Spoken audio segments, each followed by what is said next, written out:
Well, that's certainly true, Laura. As you just heard from the governor of New York himself, as he says, 799 dead in his state in one day.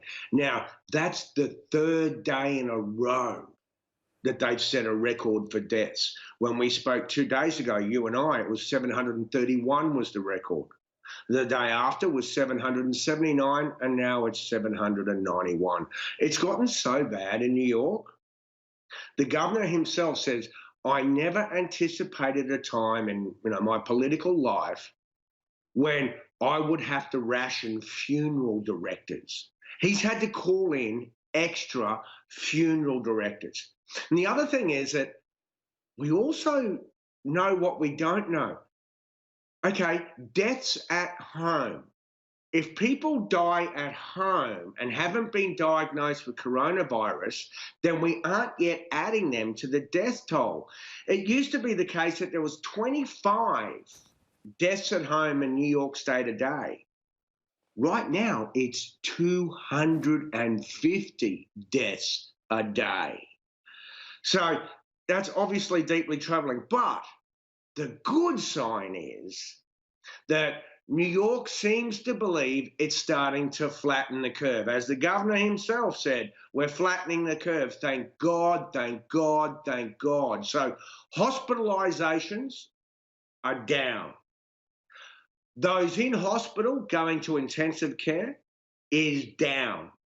So while the deaths keep going up, there might be a time lag between the deaths and the fact that they're finally starting to get on top of this virus. And here in America, we just broke 16,000 deaths today. More than 1,000 people, nearly 2,000 people a day are dying. They're now revising the total death toll down to possibly 61,000. So I've got to tell you, any flattening of any curve right now is very welcome news, Laura. Well, we've seen some horrific numbers, not just when it comes to the infection rate and the death toll, as you put it, but also unemployment. 17 million Americans have lost their jobs in 3 weeks. Where does it go from here?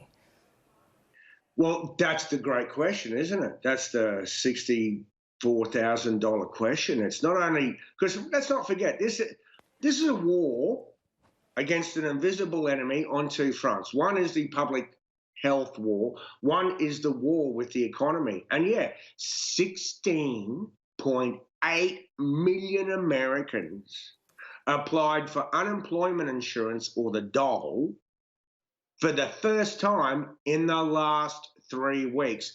We haven't seen numbers like that since shortly after World War II. So the real question is about, when can we reopen the economy? When can we get these people back to work? And look, the best advice that the scientists have about when we can reopen the economy is that we have to listen to the virus. The virus will tell us, through more testing, through more mapping of where the virus is, of those who've had the virus, can they go back to work? Those who've been exposed to it, can they go back to work? It's a very, very difficult formula. And today or tomorrow, perhaps, we're expecting the White House to announce the creation of a second coronavirus task force. And that will be an economic task force. So they will be the ones who will help try and guide us as to when we can go back and how to do it safely. And of course, we don't just have Easter this weekend, and happy Good Friday to everyone in Australia, but it's also Passover. And shortly we have Ramadan.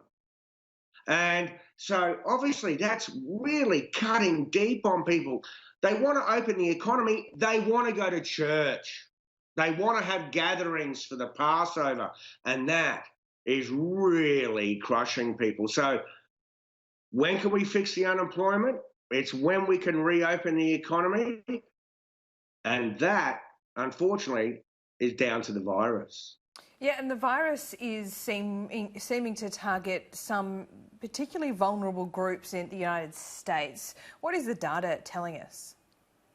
Oh, look, this is kind of amazing, yet not surprising. yet is still emotionally debilitating.